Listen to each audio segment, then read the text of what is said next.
রাধে রাধে বন্ধুরা, সনাতন ধর্মের অন্যতম পবিত্র উৎসব শ্রীকৃষ্ণ জন্মাষ্টমী 2026 সালে কবে পালিত হবে এই নিয়ে অনেকেরই মনে দ্বিধা রয়েছে। 4ই সেপ্টেম্বর নাকি 5ই সেপ্টেম্বর, কোন দিন পালন করা হবে জন্মাষ্টমী? আজ আমরা এই ভিডিওতে 2026 সালে জন্মাষ্টমী একেবারে নির্ভুল সময়সূচি জানব। অষ্টমী তিথি এবং রোহিণী নক্ষত্রের সময়, নিশীথকাল, পুজোর শুভ মুহূর্ত এবং পালনের সঠিক সময় নিয়ে বিস্তারিত আলোচনা করব এবং কারা কারা কোন দিন পালন করবেন জন্মাষ্টমী সেই সঙ্গেও জানবো ঘরে বসে কিভাবে খুব সহজে গোপালের জন্ম উৎসব পালন করবেন। ভিডিওটি একটু স্ক্রিপ্ট না করে শেষ পর্যন্ত দেখুন, কারণ আজকের তথ্যগুলো আপনার খুবই কাজে লাগতে পারে। প্রতি বছরের মতো 2026 সালে জন্মাষ্টমী তারিখ নিয়ে দুটি মত তৈরি হয়েছে। হিন্দু পঞ্জিকা বা ক্যালেন্ডার অনুযায়ী ভগবান শ্রীকৃষ্ণের জন্ম হয়েছিল ভাদ্রপদ মাসে কৃষ্ণপক্ষের অষ্টমী তিথিতে মধ্যরাতে রোহিণী নক্ষত্রে। গৃহস্থ পরিবারের যারা সাধারণ নিয়ম মেনে বাড়িতে পুজো করেন তারা 4ই সেপ্টেম্বর 2026 শুক্রবার জন্মাষ্টমী পালন করবেন, কারণ এই দিন মধ্যরাতে অষ্টমী তিথি থাকছে। মথুরা ও বৃন্দাবনের প্রধান মন্দিরগুলোতেও 4ই সেপ্টেম্বর মধ্যরাতেই মূল জন্মোৎসব পালিত হবে। ইস্কন এবং বেশিরভাগ বৈষ্ণব মন্দিরগুলো 5ই সেপ্টেম্বর 2026 শনিবার জন্মাষ্টমী ব্রত পালন করবে। তাদের নিয়ম অনুযায়ী উদয় তিথি অর্থাৎ সূর্যোদয়ের সময় যে তিথি এবং নক্ষত্রের প্রভাব থাকে সেটি গ্রাহ্য হয়। আসুন এবার জেনে নেওয়া যাক 2026 সালে জন্মাষ্টমী একেবারে নিখুঁত সময়সূচি। অষ্টমী তিথি শুরু হবে 3ই সেপ্টেম্বর 2026 বৃহস্পতিবার রাত 1:45 অষ্টমী তিথির সমাপ্তি হবে 4ই সেপ্টেম্বর 2026 শুক্রবার রাত 12:01।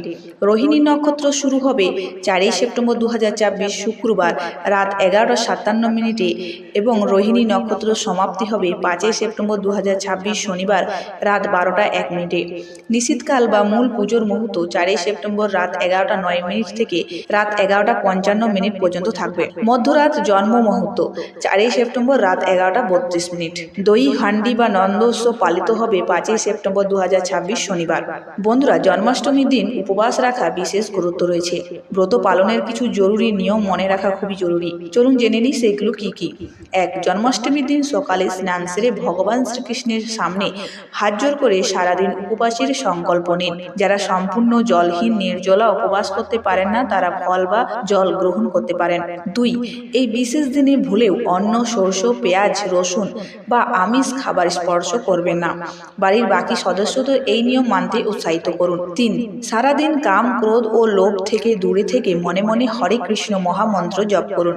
মধ্যরাতে যখন শ্রীকৃষ্ণের জন্ম মুহূর্ত আসবে তখন বাড়িতে কিভাবে পুজো করবেন খুব সহজে 5টি ধাপ মনে রাখুন। 1. আপনার বালগোপাল বা লাড্ডু গোপালের দোলনাটি ফুল ও আলো দিয়ে সুন্দর করে সাজিয়ে তুলুন। 2.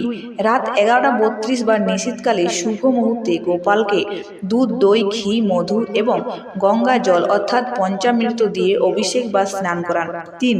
সুন্দর নতুন বস্ত্র পরিয়ে কপালে চন্দনের তিলক দিন এবং অলঙ্কারে সাজিয়ে দোলনায় বসান। 4. এবার গোপালের প্রিয় মাখন, মিছরি, পায়েস, ফল মূল এবং অবশ্যই তুলসী পাতা দিয়ে ভোগ নিবেদন করুন। তুলসী পাতা ছাড়া কিন্তু কৃষ্ণ ভোগ গ্রহণ করে না। 5. ধূপ দীপ জ্বালিয়ে আরতি করুন এবং ভক্তিভরে দোলনাটি দুলিয়ে দিন। পুজো তো হলো, কিন্তু ব্রত ভাঙবেন বা পালন করবেন কখন? শাস্ত্র অনুযায়ী নিশীথকাল পুজোর পরের দিন সকালে সূর্যোদয়ের পর পালন করা সবচেয়ে উত্তম। যারা 4ই সেপ্টেম্বর 2026 শুক্রবার উপবাস রাখছেন তারা 5ই সেপ্টেম্বর শনিবার সকালে স্নান পূজা সেরে সাত্ত্বিক অন্ন গ্রহণ করে পালন করবেন। আর যারা ইস্কনের নিয়ম মেনে 5ই সেপ্টেম্বর শনিবার উপবাস করবেন তারা 6ই সেপ্টেম্বর রবিবার সকালে পালন করবেন। আশা করি 2026 সালে জন্মাষ্টমী নিয়ে আপনাদের সমস্ত প্রশ্নের উত্তর এই ভিডিওতে পেয়ে গেছেন। ভগবান শ্রীকৃষ্ণ যেন আপনাদের সকলের জীবন আনন্দ ও শান্তিতে ভরিয়ে দেন। কমেন্ট বক্সে সবাই একবার অবশ্যই লিখুন জয় শ্রীকৃষ্ণ। ভিডিওটি ভালো লাগলে লাইক করুন এবং আপনার আত্মীয় স্বজন ও বন্ধুদের সাথে শেয়ার করে তাদেরকেও সঠিক সময়টি জানানোর সুযোগ করে দিন। এ ধরনের আরও আধ্যাত্মিক ও ধর্মীয় তথ্যের জন্য আমাদের চ্যানেলটি এখনই সাবস্ক্রাইব করে পাশে থাকা বেল আইকনটি প্রেস করে রাখুন। দেখা হচ্ছে পরের ভিডিওতে, ততক্ষণে ভালো থাকুন, সুস্থ থাকুন। হরে কৃষ্ণ।